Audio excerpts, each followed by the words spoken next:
السلام علیکم ورحمۃ اللہ وبرکاتہ۔ آج یہ حدیث پڑھوں گا کہ چمکتا ہوا آفتاب۔ میرے آقا امام الانبیاء حضور علیہ السلام چمکتے ہوئے آفتاب ہیں۔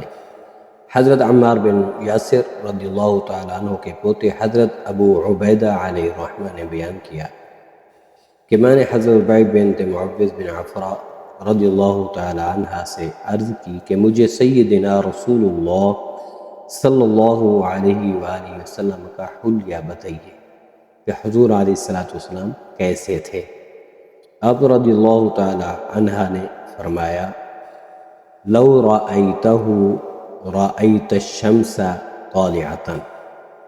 یہ حدیث المعجم الکبیر کے اندر موجود ہے، اس کا جو نمبر ہے 696، اور یہی حدیث المعجم الاوسط کے اندر بھی موجود ہے 4458، اور یہ مسند دارمی کے اندر بھی موجود ہے، وہاں 61 ہے، اور یہی مجمع الزوائد کے اندر حدیث موجود ہے 14000 سے 34۔ آئیے اس حدیث کا ترجمہ سماعت فرمائیں۔ آپ فرماتے ہیں اگر تم حضور علیہ السلام کی زیارت کرتے تو چمکتا ہوا آفتاب دیکھتے، جیسے سورج کی روشنی ہوتی ہے وہ چمک رہا ہوتا ہے، تو حضور علیہ السلام کا چہرہ مبارک بھی ایسے ہی تھا۔ اس حدیث مبارک میں حضور خاتم الانبیاء صلی اللہ علیہ وآلہ وسلم کو حسن و جمال اور نورانیت کے اعتبار سے سورج کے ساتھ تشبیہ دی گئی، اور یہ سورج بھی حضور علیہ السلام کی برکت اور حضور علیہ السلام کے وسیلے سے ملا۔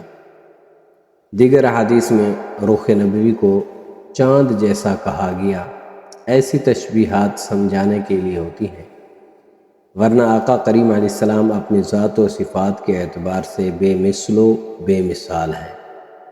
یہ چاند سورج تو کچھ بھی نہیں ہے، لیکن میرے آقا کا چہرہ ان سے بھی بڑی عظمت والا ہے، بڑے مرتبے مقام والا ہے، بڑی زیادہ میرے آقا کو اللہ تعالیٰ نے نور عطا فرمایا ہے۔ یہ سورج اور چاند کی روشنی کچھ نہیں ہے۔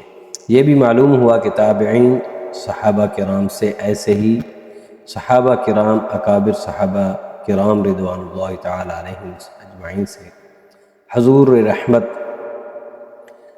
عالم صلی اللہ علیہ وسلم کی نعت و حلیہ اور اوصاف فرمائش کر کے بڑے ادب و احترام سے سنا کرتے تھے کہ حضور علیہ السلام کا چہرہ اقدس کیسے تھا۔